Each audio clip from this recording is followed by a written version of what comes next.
안녕하세요. 20학번 서혜민입니다.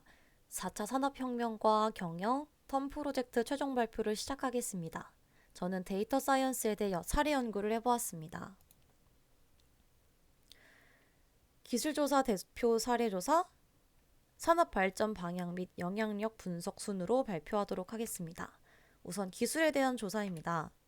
데이터 사이언스는 빅데이터를 활용하는 학문입니다. 따라서 빅데이터에 대해 잠깐 소개하고 넘어가도록 하겠습니다.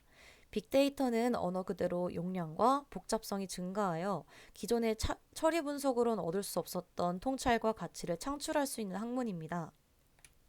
이러한 빅데이터는 다양한 출현 배경이 있습니다.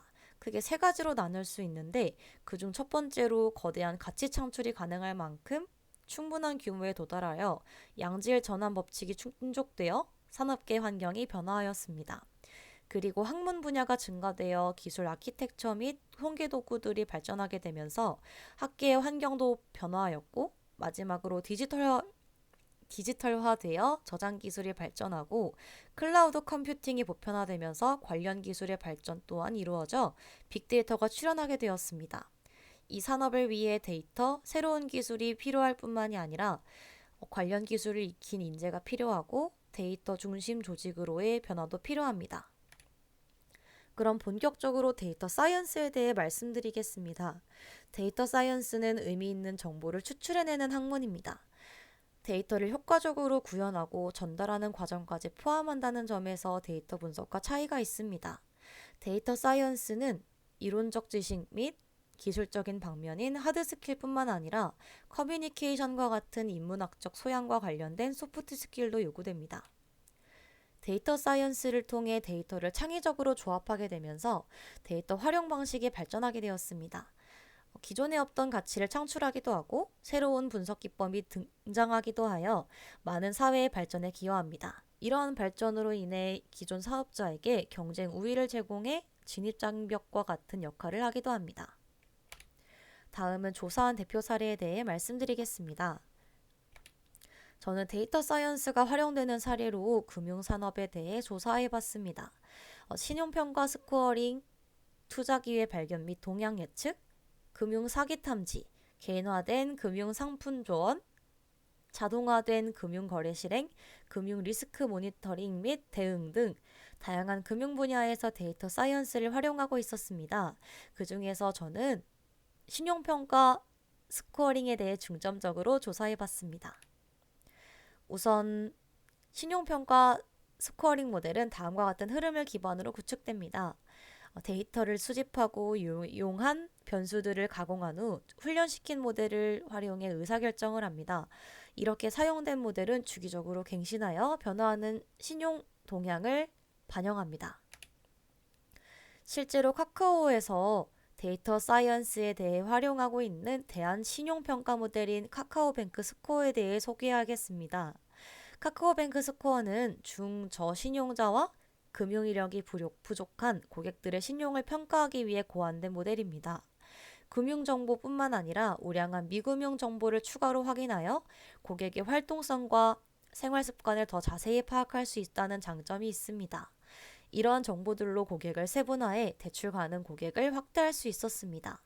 기존 모형과 비교하여 중저신용 고객 10명 중 1명이 우량한 중저신용 고객으로 추가 선별되기도 하였습니다. 이러한 카카오뱅크 스코어는 베이지안 접근법을 사용한 2단계 신용평가 모형을 사용했습니다. 베이지안 프레임워크를 사용해 모델의 고객의 데이터를 계속해서 학습시켜 나가면서 모델의 성능을 개선하는 방식을 사용합니다. 또한 2단계 모델에서 해석성 극대화를 시켜 설명 가능성을 시도하기도 합니다.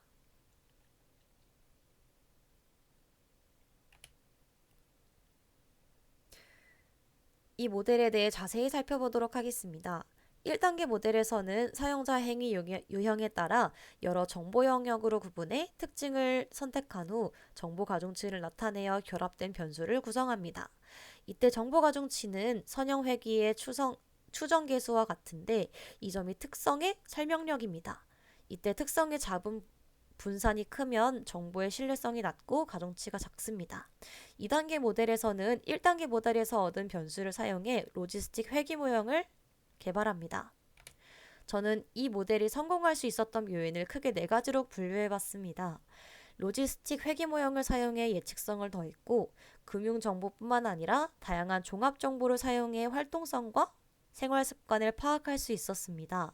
그리고 가중치를 이용해 설명 가능성을 구현하였고, 마지막으로 베이지안 추론을 이용해 변수를 갱신하는 점에서 최신성을 더할 수 있었습니다. 하지만 이 모델은 취약점도 존재한다고 생각합니다. 금융 정보이니만큼 데이터 품질에 큰 영향을 받습니다.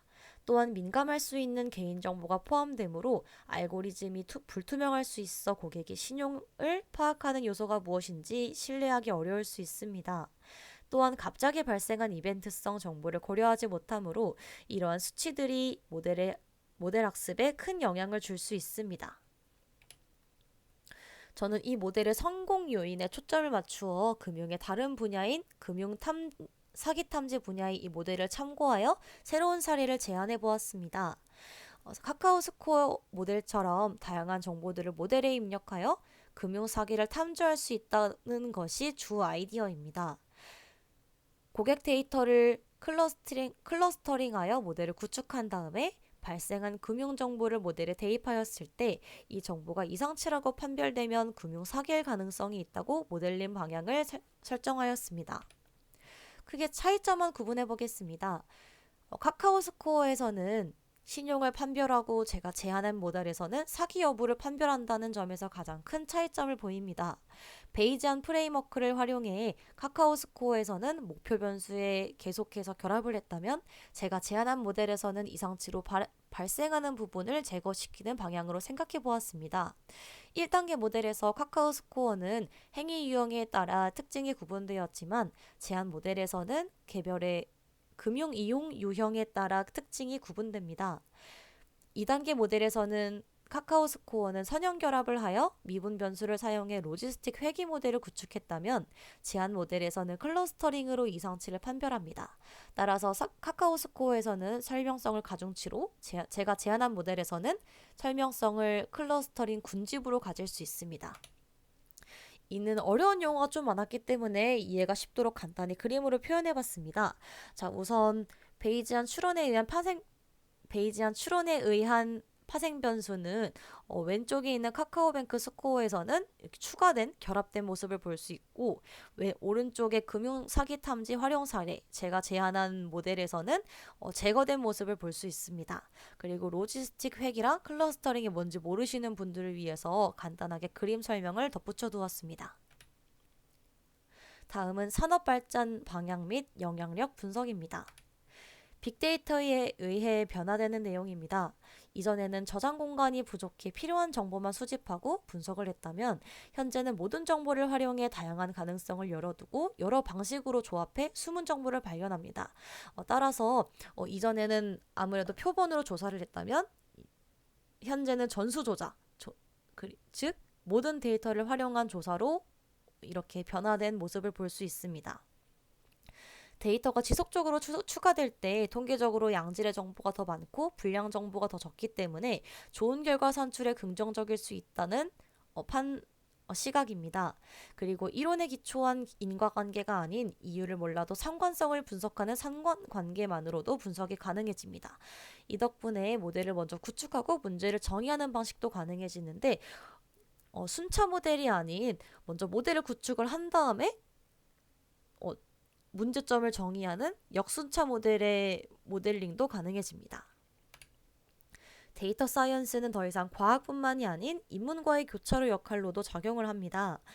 더 복잡해지고 서비스가 중요해지며 새로운 가치가 창출되어 새로운 시장도 창조됩니다. 하지만 이런 데이터 사이언스도 인문의 영역이 늘어난 만큼 인간의 해석이 개입되어야 하므로 완벽하지 못합니다. 그리고 모델에 학습시키는 데이터도 어떻게 보면 샘플이라고 볼 수 있는데 이 샘플도 정규 분포일 거다라는 믿음도 모두 가정일 뿐입니다. 그래서 이러한 부분에서도 완벽하지 못하다고 볼 수 있습니다. 따라서 데이터 사이언스를 다룬 학자들은 모델 능력 항상 의구심을 품고 고찰하며 개선해 나가고자 하는 의지를 가져야 합니다. 지금까지 발표 들어주셔서 감사합니다. 서희민이었습니다.